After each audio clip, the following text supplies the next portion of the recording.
Today's text is Isaiah 6, verses 1 through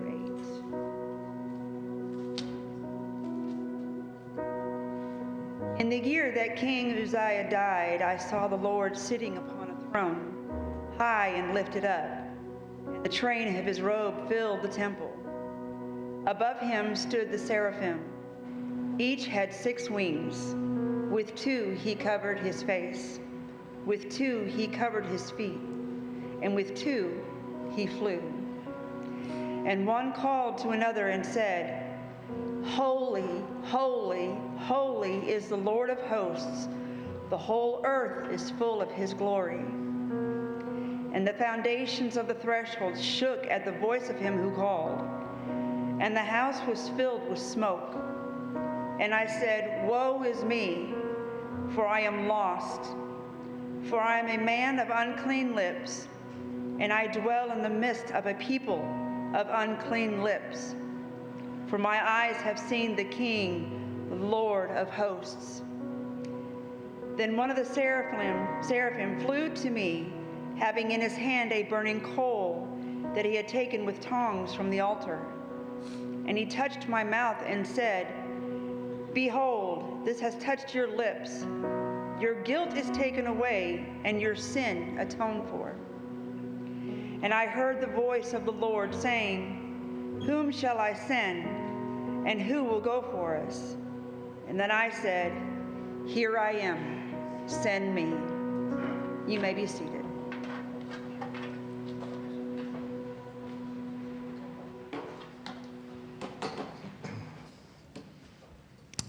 Well, good morning. It's good to be with you guys. 11 days.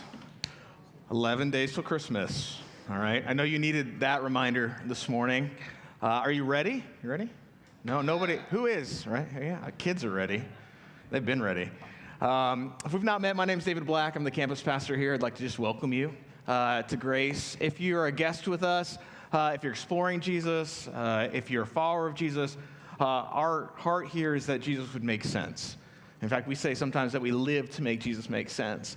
And we think that happens for us not just by knowing about Jesus and learning about him, but actually living that out in our life and then giving that away and sharing that with somebody else. And so we do a lot on a Sunday morning. We try to fit a lot in. So hopefully you sing today and connect with the Lord that way, if that's your custom or if you're familiar with that. Hopefully you connect with one another. And again, whether you're a follower of Jesus or not, we'd love for you to encounter a community here. And then another way that we do that is just by opening up God's Word. We call it His Heart, and we see what His heart has to say about our heart. We've been doing that in a series that we've just entitled Theology, or the OG, depending on which of the letters you want to read on the screen behind me. And the reason we've entitled this, and the reason we're talking about who God is, especially as we move up to Christmas, is that something sociologists have said. This is not pastors, this is people who look and study our culture. Here's kind of the climate that we live in. They would say that we live in a time where our secular worldview, our secular resources are too small and are growing too small for the size of the problems that we face as people. And so sometimes that looks like maybe personally in our life, our families or our marriages or our extended families or the people that we work with.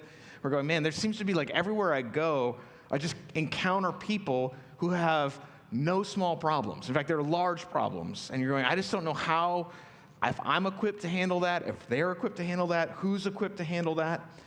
Sometimes that looks more like global or maybe national or local. So not personal, but maybe you're encountered by things all the time. And so I don't know about you, but sometimes I'll open up my phone and I wasn't prepared for it, but there's news right in my face. And it's news of something significant, whether that be loss or tragedy or natural disaster. And you're like, I just was going to drink some coffee, but now what do I do with this? And so we're increasingly being confronted by things that we just go, they're too large, and what do we do with that? And so the response to that, not just inside the Christian world, but also just the world in general, has been an uptick in religion of all sorts. So that'd be mysticism all the way to Wiccan and pagan religions, to your mainline Islam, Judaism, and Christianity. the world seems to be getting a little bit more and more adventurous and going, man, the things that we have here right now are not helping us. It's too small. I need something bigger. And where is that? And so we thought leading up to Christmas, it would be a great time to revisit the God of the Bible. And so if you're doing that because you're going, hey, the things in my life, welcome. And you don't have to be a follower of Jesus to come here. But our hope and heart is that you encounter a God of the Bible. And we've been doing that in a book of the Bible called Isaiah. And if you didn't grow up in church, Isaiah was a guy who spoke for God back in the Old Testament, back in the time of Israel. The way that God spoke with his people was he found a representative and he said, go tell the king this, go tell the people this, and there's some balance of power there. So Isaiah's job was to literally speak for God. And he's speaking to people in a time when their world is falling apart. Their city has been destroyed, their temple's been destroyed, they're spiritually destroyed. Themselves, they would have lost people, and they're going, is God still worth trusting? It's kind of the question we're asking, even today. So Isaiah begins to give us reasons and give his people reasons why God is still worth trusting.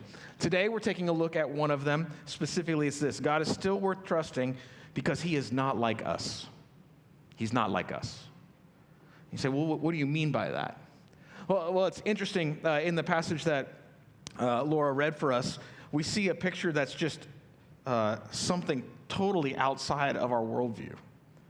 I thought about it this morning. I just thought I'd start with this question maybe. Would you rather have, okay, if I got you a Christmas gift, I didn't, but if I did, okay, don't get excited, all right? Would you rather have a microscope or a telescope, all right?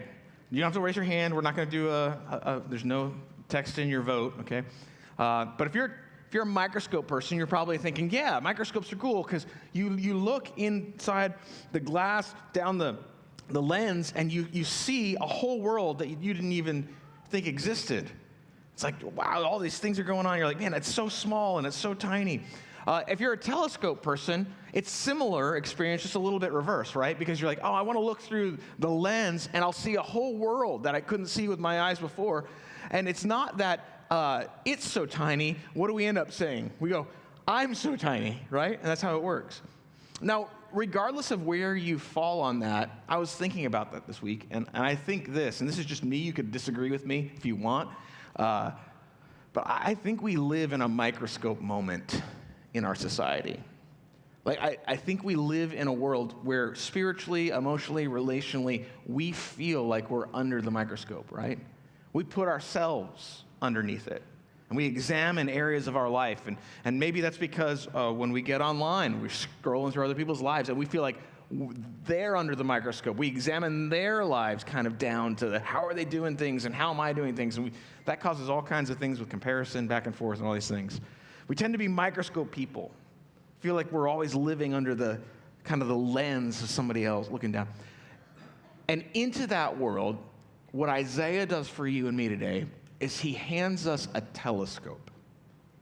And he says, I want you to see, not down here in the world that's going on, I want you to see spiritually beyond yourselves to a God who's utterly different than who you are. In fact, the word that he uses and the word that the Bible uses is a word that maybe you've heard or grown up with, and it's this word. It's the word holy. So in Isaiah 6, we're confronted with this word holy. And it could mean like a lot of different things in your mind. Maybe you think of someone with a halo. Maybe you think of somebody who's a goody two-shoes. Maybe you just think of the other word holy, where it's like they're my jeans, right? They're just like, I got holes in them. But the word holy, from a spiritual standpoint, carries like two equal meanings. In fact, we would say it this way. One would be like set apart. It's totally different. Like, what category do we put God in? He's totally different. And the other one would be set above, like higher than. And so Isaiah encounters a God who is totally different and totally higher than us. And he wants us to see it through this lens. And we're going to unpack that today. But as we do this, here's why I think it's important, maybe for us, and I think kind of my prayer for you. As we look at this passage of Scripture kind of through the telescope, our spiritual telescope. I think it's especially important for us who live in the South. And here's why. Because if we're still in a place regionally where Christianity is kind of the culture, right? It's just there. Even if you didn't grow up in church, it's kind of always there. I say this way, what Mama said and what Jesus said are often like all tangled up in the same thing, right? And you're like, what was Mama and what was Jesus, right? And what happens when they disagree? Because that's just a whole nother world, right? You're like, who do I follow, Mom or Jesus? Anyway, right? We live in this cultural moment where we're very comfortable with this idea of God. We're very comfortable. In fact, I would say our whole culture tends to be comfortable about it. We just kind of grow up, God's a comforting thing. And I think the danger for you and me is that we would grow up with a comfortable God and never have personally been confronted by him. And so this morning, I'm kind of praying that God would confront us a little bit before Christmas, or as we look to Christmas. You know, that may make you feel a little uncomfortable, and you know what? I'm kind of praying for that a little bit today, for myself even. In fact, I don't think we can look through a telescope spiritually at the size of a God who is so far above us and so different from us and not feel discomfort. So we're going to take a look at what this means. I think when we look at this verse, what Isaiah would tell us if he was here is that when we talk about a holy God, he's a God that's glorious, glorious. Verse 1 through 3, we see literally, he says, in the year that King Uzziah died, I saw the Lord. I saw the Lord. You say, what? Not, I thought I saw the Lord, or I saw something like the Lord, or I had this idea about God. I read this book about God. I heard this story about God. I was thinking, what was God like? None of that. He's like, I saw the Lord. Okay. Seated on a throne, high and lifted up, okay? Set apart and set above. And the train of his robe filled the temple. Above him stood the seraphim. Each had 6 wings. With 2 he covered his face. With 2 he covered his feet. And with 2 he flew. And one called to another and said, Holy, holy, holy is the Lord of hosts. The whole earth is full of his glory. Reminds me of other angels showing up and singing something similar, right? To some shepherds. But in this, he's trying to exhaust the language that we have. When you think about something glorious, it's like this idea of like beauty and like just size, grandeur combined together. It's like these two things. I can't help but think about the word glorious or majesty or just beauty, similar to like how we would encounter maybe even things in our world that are just too big for words. If you've ever traveled out west, maybe you've encountered this, especially if you've only lived amongst the pine trees, right? Or near the ocean. If you go out west, we have Kennesaw Mountain, right? It's like a hill, right? Yeah, out west, you have mountains. This is Banff, right? And Banff is just, that's it all the time. This is what it does, right? It's just existing like this. And when you're encountered by both the beauty and the size of it, you're just going, oh my goodness, look at that. So this is what we used to do. Now you probably just take a photo of it. Maybe you text somebody or you post it Instagram as best as you can.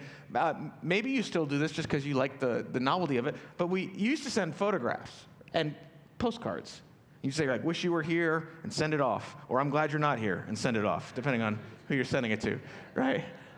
You send it away, and the person gets the photograph, and I love it, because, like, you're out there going, oh, my goodness. And they go to the mail, and they're like, Bill, Papa John's coupons, Bill. And they're like, huh, yeah. And they, like, that's it. And we'll say things like this. You have to be there to see it. You just have to go. Because the picture doesn't do it justice, right? That's a little bit what Isaiah is doing. He's writing for us, but you can almost hear him saying, he's like, you gotta, he's like, there's these 6-wing guys and 2 and another 2 and there's you gotta be there. He's like, you gotta be there because I'm looking at it and there's just not enough words for it. And he kind of tries to do his best to show us this. In fact, what I think is always interesting is when you look at the seraphim. Right, seraphim is a word that literally means blazing one, right? Like literally perpetually on fire. And he's like, there's these things that are just on fire all the time. Like, I don't know whether that's like the phoenix or like what, like just blazing. And what I find interesting is they're so wild. You're like, I don't even know what this is, right? Like, how would we classify that? But if you and I were in a room and a seraphim showed up, we'd be like, what is that, right? But notice, what are they doing? They're pointing past themselves to God. The thing that you and I would be amazed at if we walked into a room is going, oh, no, no, no, no, no. I'm just the furniture. You need to go past me to the God of the universe. In other words, Isaiah's almost going like, whatever it is that you think you're going to be amazed at, I'm going to stretch your mind further. And then he says this. He says, I saw the Lord, and the train of his robe filled the temple. A temple in his day and age would have been massive, and it would have been the place where God dwelt with his people. So God would said, I want to live with you. I want to be in the midst of your life. I want you to have a relationship with me. By the way, that's the entire message of the Bible. God is always trying to move towards people. We are the people who constantly push him away, right? He's like, I want to live with you. And we're like, that's a little too close. He's like, I want to be with you. How about over there, right? He keeps trying to put himself in the center of our life, and we keep shoving him further away. But Isaiah's like, okay, I'm in the thing where I'm supposed to meet with God. And he's like, and when I saw the size of God, this little house that we built for him, we built it way too small because the corner itty-bitty part of his robe just fits it. That's it. That's it. He's like, that's the size of God. It's like, I want you to expand your view of it. Think of it this way. If I told you that I have an aircraft carrier in my bathtub, you can assume one of two things. All right? One, I have a really big bathtub. Or what? Or I have a toy aircraft carrier.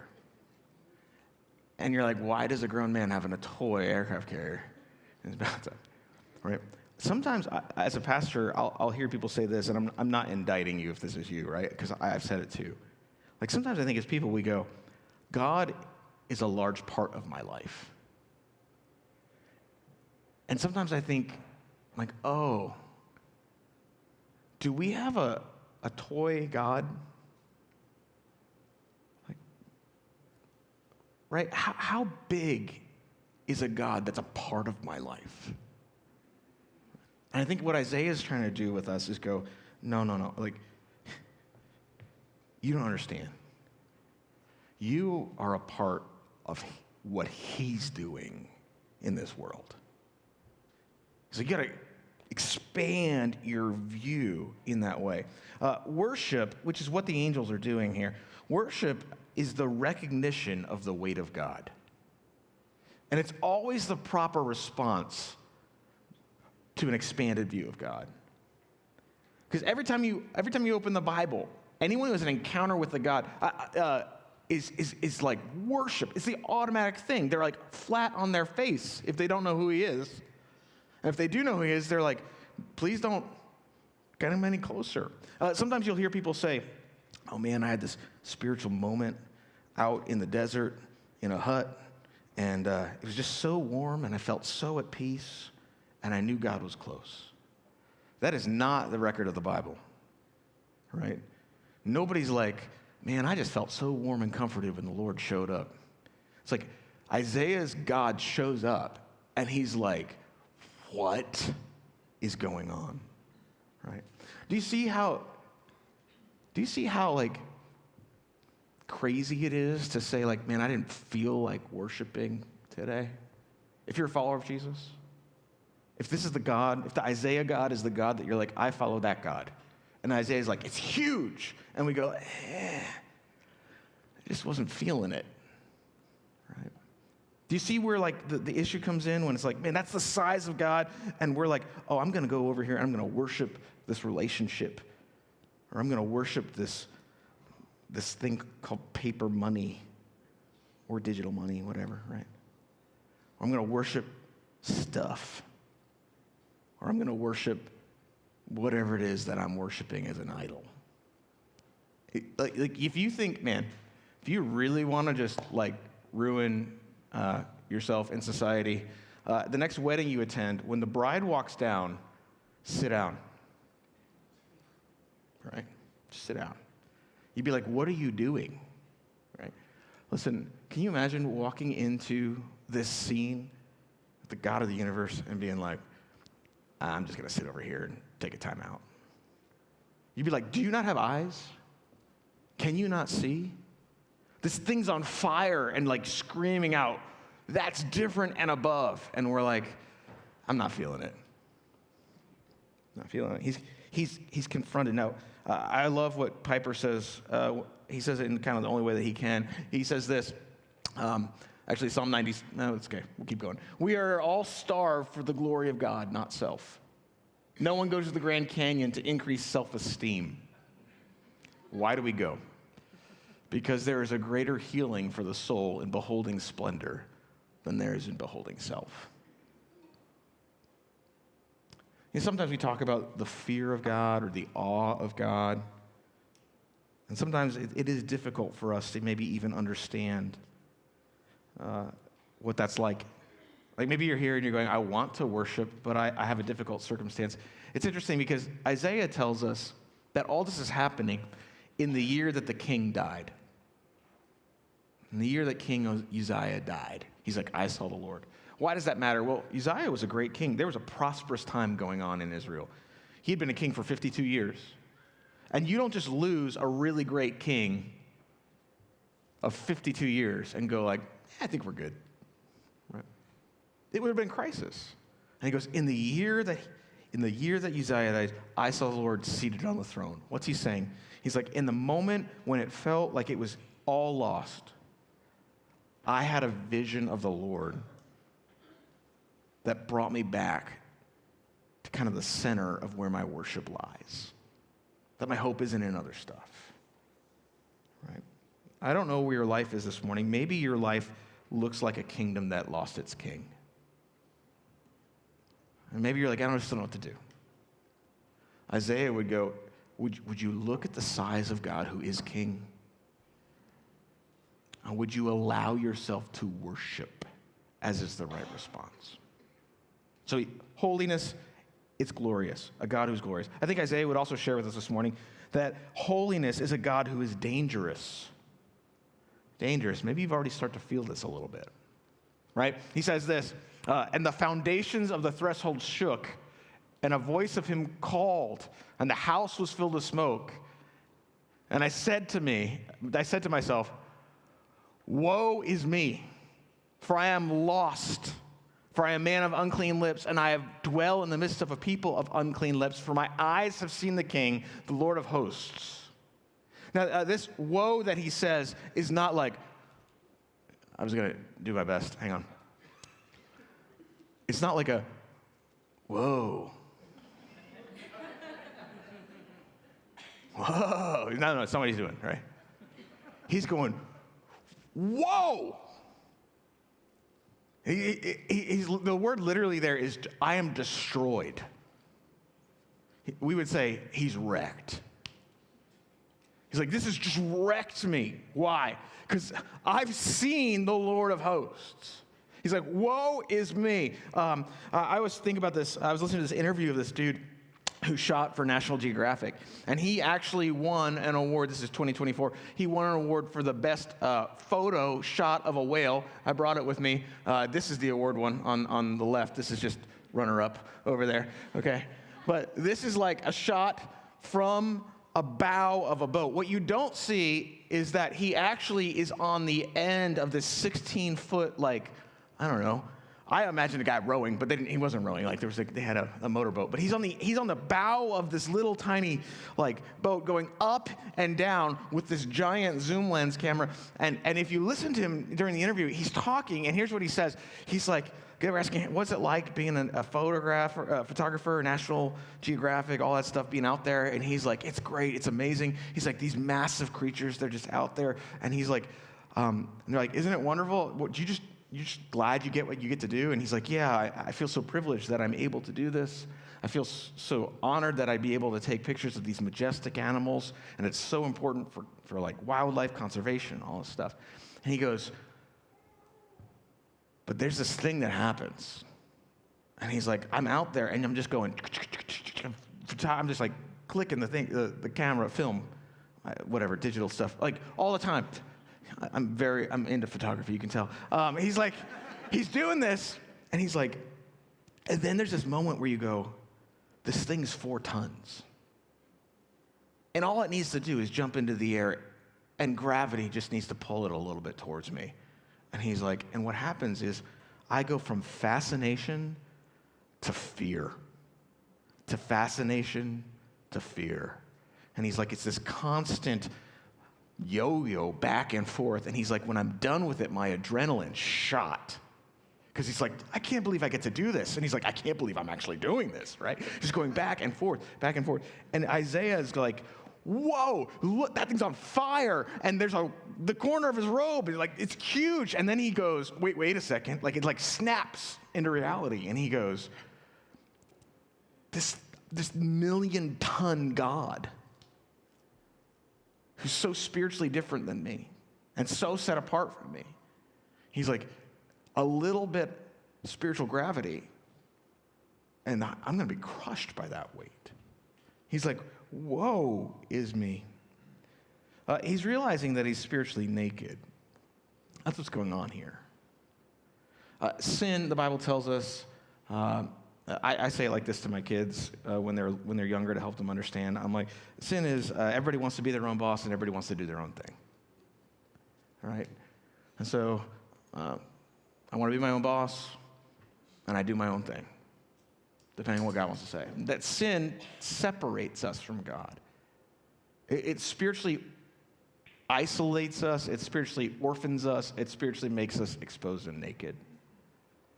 And when you stand in front of a holy God, what actually happens is you can't help but feel exposed. You can't help. Right? It's like if you're really good, if you're into basketball, if you're really great at basketball on your high school team, and then you're really good at college, right? Or maybe you sing, right? You have a great voice, and you're the best in your high school, and then you're the best in your college. At some point, if you just keep going up the level, eventually you find yourself in a room with everyone else who's kind of the same skill level at their high school and their college at singing or basketball, and eventually you get to a point where you're like, oh man, I'm not really that great, right? Because eventually, if you were to encounter somebody who was at the echelon of it, you'd suddenly, like, if you're great at singing, and all of a sudden, like, you're in a room with, like, Taylor Swift, or Adele, or Idina Menzel, or somebody else, pick your singer, right? They're gonna sing, and you're gonna sing, and you're gonna go, I'm just gonna go sit over here, right? Like, you're like, oh my goodness, I feel so exposed. Like, they're showing me how far the gap is between me and them. And so Isaiah feels this gap, and he goes, I have to hide. It's like Adam and Eve, right? What they do, they felt that spiritual gap, and they hid themselves. Some of us, we walk around with that feeling. Some of us, it's why we go to church. Some of it's why we don't go to church. Some of us, it's why we're religious. Some of it's why we aren't religious. Some of it's why we work hard. Some of it's why we don't even try hard. Some of it, that's why we're cynical. Others of us, that's why we're optimistic. We all have the gap. And we're trying to do something to cover it. Jen Wilkin, in her book, None Like Him, writes this: the knowledge of God and the knowledge of self always go hand in hand. By learning truth about Him, we learn the truth about ourselves, which, by the way, is often why I don't want to learn the truth about Him, because I don't want to know the truth about me. And so I'll avoid Him to avoid me. And Isaiah is in a place where he can't avoid God. And when you can't avoid God, you can't avoid yourself.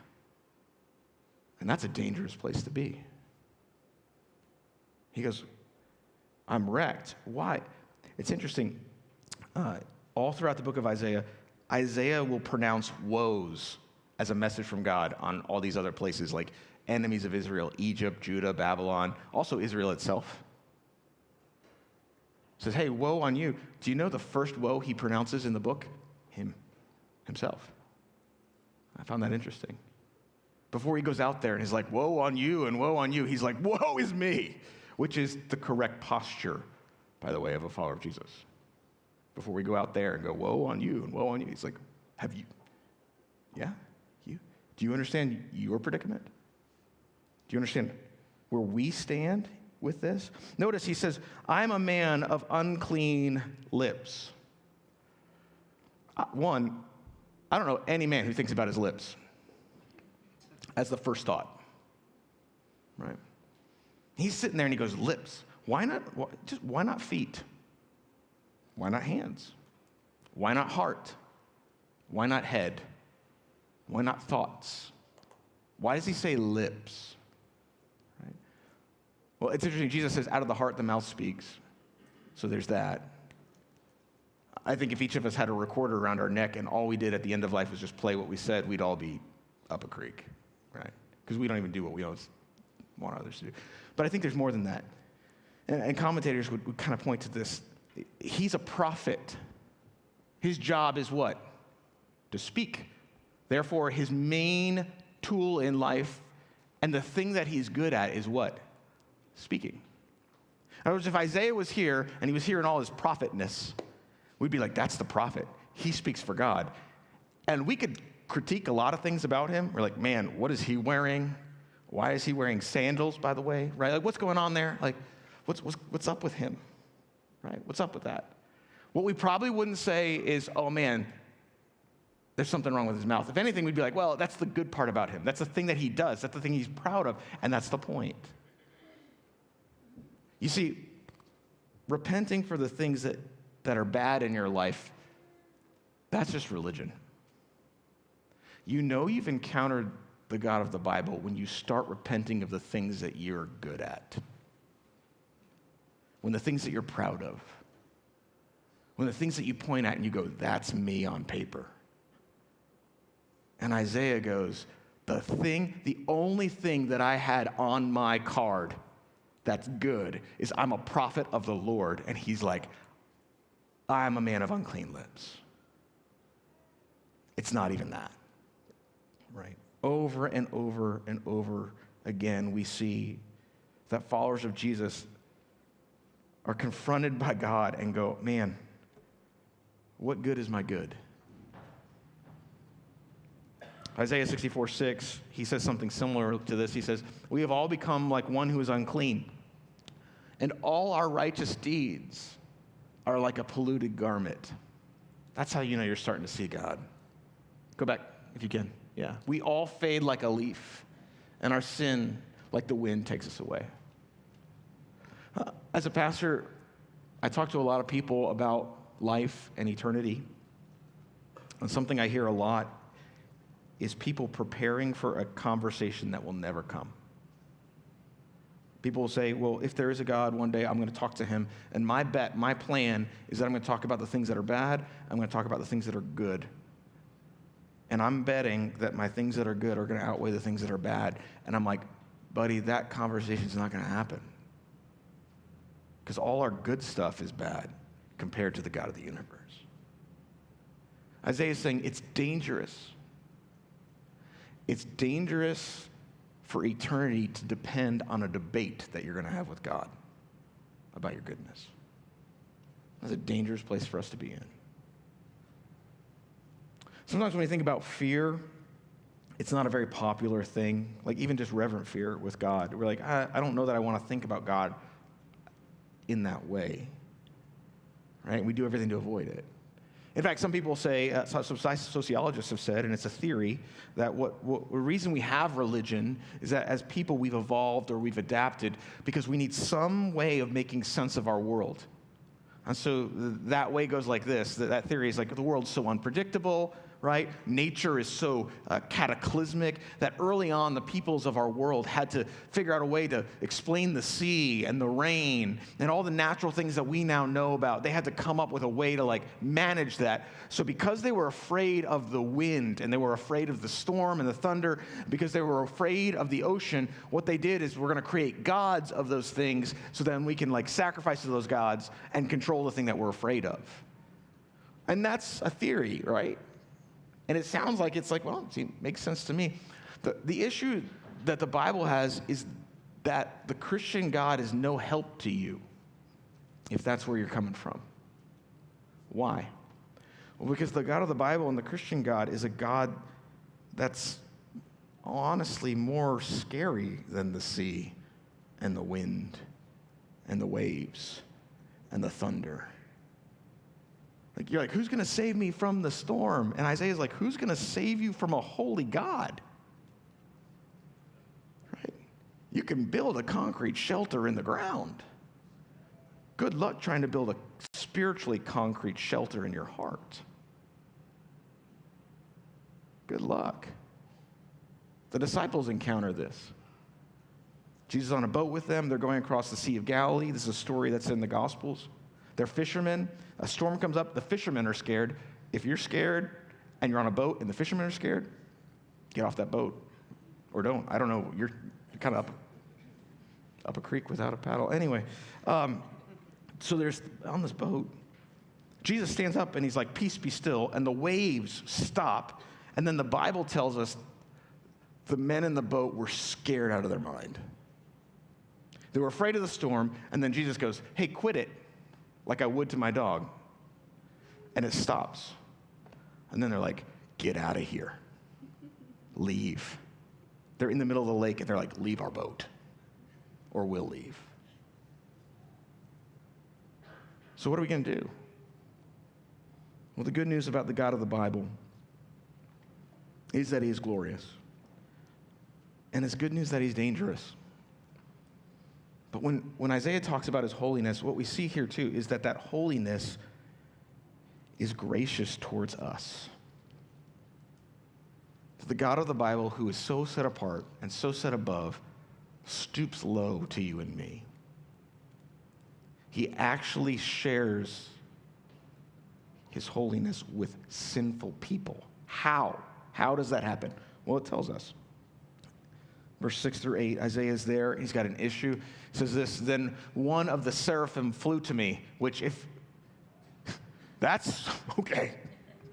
You're like, is he going over me? No, he's coming at me, right? Like, all right, flaming thing with 6 wings, screaming, holy, holy, holy, is flying at me. Having in his hand a burning coal that he had taken with tongs from the altar. He's flying at me with hot things, okay?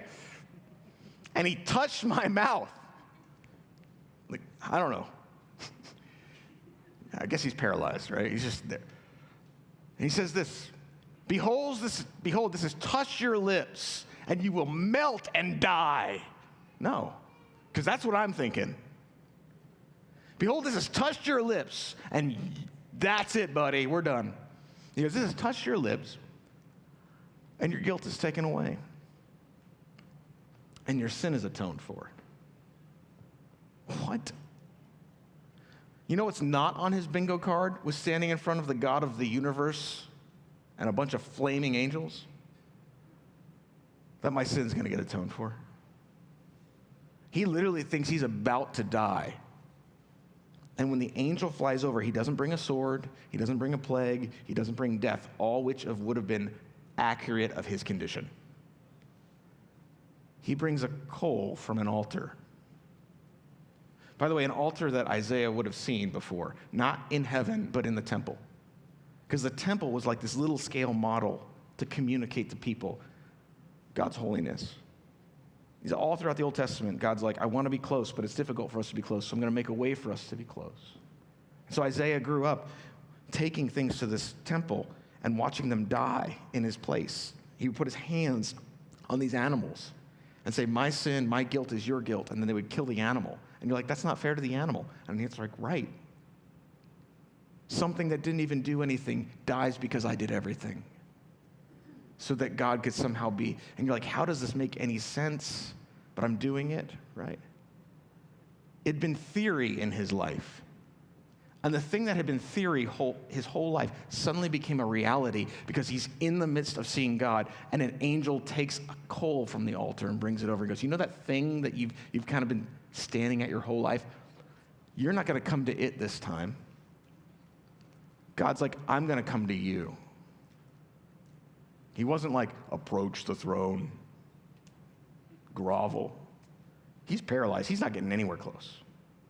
And once again, the God of the universe, who is so high and so holy and so set apart and so dangerous and so glorious, does what he always does with sinners up until this point in time. He sends his holiness to them. And instead of squishing him, it sets him apart. That's what holiness means, to be set apart. We think of it this way. Oftentimes we hear the word holiness and we think behave. And there's a part to that in the Bible. But there's a holiness aspect which is belong. Or we'd say it this way, be mine. Be mine. You can't do anything these days without offending somebody, so this might offend you. Here's the presidential seal. Here's the deal with the presidential seal. When you put it on something, you're saying it belongs to the office of the president, right? So whether you agree with or disagree with or whoever it is, right? It's like this thing is that. So it's a desk. It's a normal desk. It's a desk. Seal goes on it. It's the desk of the president, right? It's a podium. It's a normal podium. It's just a piece of wood. Maybe it's from IKEA. Who knows, okay? Seal goes on it. It's the president's, right? That's what the God of the universe does with people who are sinful when he says, I want to share my holiness with you. He sends his holiness to sinful people. He bears the responsibility of atonement. He slaps a seal on it, and he goes, you're mine. You're mine. You're mine.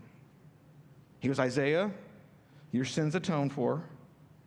You're mine. And this thing that was a theory in his life suddenly became a reality. And I wonder, you could have grown up around church your entire life. This could be your 900th Sunday on a service. It could be your first, right? But maybe you've grown up around it. Has the thing that's been theory to you ever become a reality in your life? Has God ever moved toward you and slapped his holiness on you and said, your guilt has been forgiven and your sin's been atoned for? You're like, when would that have ever happened for me? You're like, I don't know about you, but I'm not driving on the road and suddenly I'm in the throne of the Lord. How does that happen, right? How does that happen? God doesn't send a flaming seraphim. What does he send? He sends his son. He gives us a baby at Christmas. We sing about this. We sing about this. Veiled in flesh, the Godhead see. Veiled in flesh, covered, like the Godhead see. Hail the incarnate deity. What are we singing? We're singing that the God of the universe who dwells in that throne room flew across time and eternity. And he didn't bring a coal from the altar. He went to the cross himself. And on that cross, he took our guilt and our unclean lips and our unclean heart and our unclean past and our unclean future and our unclean thoughts. And he died in that place. Why? So that he could look at you and me and put his seal on us and say, you're mine. You're mine. And that could be a theory for you, or it can be a reality. But the only way it's a reality is not if you're just comfortable with God. You have to be uncomfortable with him first. You have to understand that you're like, my good stuff is not good. Woe is me. Because it's when we go, woe is me, God goes, I'm coming to you with my righteousness, which is so much higher and so much better than yours. He sets them apart for himself, and then I think sometimes we skip over this.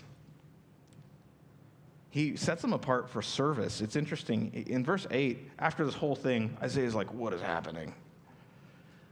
Then God asked him this question, and I heard the voice of the Lord saying, "Whom shall I send? And who will go for us?" God's talking to himself. And Isaiah's like, a second ago he was going to die. Now he's overhearing a conversation with the God of the universe, and he's like, I've got an idea. Send me. You're like, what? God sent a flaming angel to fix your lips, dude. I think we could just send him. And he's like, no, I'll go. I'll go. You're going to go? I thought your lips were unclean. Like, not anymore, right? Why can he even say, I'll go? Why does he say, send me? Why does he say, I'll do it? Because suddenly he's qualified in his own ways? No. He's going, God, you've qualified me. I've got your holiness now. Therefore, I'll go. Do you see how silly it is sometimes in our life when we feel like, I'm not qualified? If you're a follower of Jesus, I'm not qualified. God can never use me. I'm so broken. There's so much stuff messed up in my life. That might be very well true. But why do you think that your qualifications for service is your record? None of us would stand if that was the case. The reason God can use you is because he died for you. And the qualifications for you being used by God is God. It's Jesus' holiness. How can you be a mother and a father that reflects the love of God? Your holiness? Nope. God's. How can you be a student or a boss or an employee? How can you do anything that God has made you to do? Because I maintain a great record? No. It's because the holiness of God through Christ has qualified you for his service. And I don't really think about being a mom as being in his service. It is in his service. I never thought about being a dad as being in his service. It's in his service. Are you a husband? Are you a wife? It's in his service. Are you a waiter? Are you a cook? Are you an accountant? Are you an airline pilot? Do you fix the planes? Do you build the planes? Do you clean up after they break the planes? I don't know. Like you're in his service. It's not my record. And there are days where I feel like that, and then there's days where I just don't understand it. Equally so, right? Equally so, sometimes I think we go, okay, I want to be used by God, but then we refuse to leave the stuff that we're constantly just messing around with that's nowhere near him. Sinful stuff. And God doesn't look at us, if you're a follower of Jesus, and go, oh man, finally, would you just get your act together so I could love you and use you? He's like, what are you doing? Why are you going back to that? And when we do that, really all we're saying is we don't understand the holiness of Jesus on our account. Like, God, use me on Sunday, and then we just go and mess around. We forget not only, we would put it this way, man, I forgot to be good, or I struggled to be good. I think sometimes Jesus goes, I think you've forgotten that you're mine. Because if you knew that you were mine, I'm not sure you'd do all that other stuff. Because what are you looking for? What approval are you looking for? What are they going to offer you that the holiness of the God of the universe on your account can't give you? It's crazy. We have to be confronted before we can be comfortable. As the band comes up, I wish we could just talk about a cuddly baby in a manger. We will, right? I wish we could talk about that. As a pastor, I wish my job was only Jesus is a hippie and he wants to hang out with you. He's holy. He's holy. And it's a good thing. It's a good thing. Because if you're not confronted by him, and you've never been confronted by him, like sometimes I think, the way that I think about this is, oh, he's glorious, then he's dangerous, but now he's gracious. He's all that all the time, all three. And if we have yet to be confronted by him, here's my fear, and here's what I'm concerned with maybe. That we would have some emotional experience and never be spiritually transformed. And so more than some emotional experience today, my heart and my prayer for you going into Christmas is that you would be spiritually transformed in your life if that has not happened. And that we might be people who are being spiritually transforming as we encounter the God of the universe again and again and again and again, as he stretches the size of who he is in our heart, in our life. In a minute, we're going to sing, and as we stand and sing, we have a prayer team, and I'm actually going to invite them to come up as we stand and sing, and they'll be under this wreath and under that wreath, and they're just here to pray with you. And if you want to pray with someone, great. And if you just need to pray before the Lord today with you and him,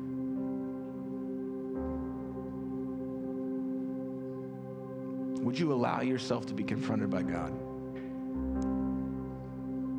Would you allow him to show you who you are? If you don't want to do that alone, they're here prepared to pray with you. No one will point at you. We're going to be paying attention to something else, something bigger, someone bigger, right? Okay. If you're here and you're a follower of Jesus and you're like, I forgot how big he was and is, and I don't feel like worshiping all the time, would you allow yourself to be confronted by God? Do you know what the amazing thing is about this whole thing? Who did Isaiah see? Who did he see? Well, God. God the Father? No, the Bible says no one's seen God the Father. Okay. Who did he see? Whose throne was it that he saw? Whose robe is it? It's Jesus. It's the baby in swaddling clothes. That person's robe. And so this Christmas, man, see the baby, love the baby, cuddle the baby. Look at the swaddling cloths. That baby's got a robe and a throne and a crown and flaming six-winged things. And he invites us to come near him because of what he did first for us. If you don't know him today, don't leave here without him. Your good is not good. Your bad is bad. He is holy. We are not, but we can be through him. Father, I just ask that you would come near to us. Lord, we are so scared and fickle creatures. We're prideful.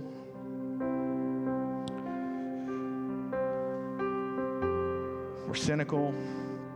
We're hurt. We're broken. We're shamed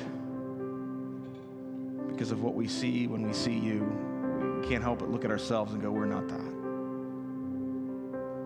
Come close to us again. Lord, you are a holy God who in love came to us.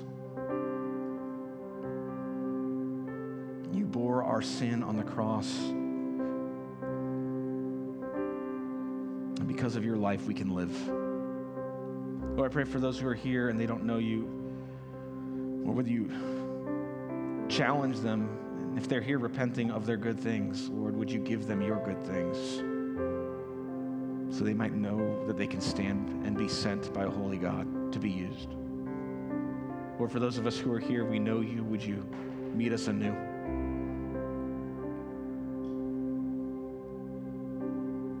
God, thank you for your son at Christmas. Thank you for not sending a flaming angel at first. Thanks for sending the sacrifice for us. In Jesus' name we pray.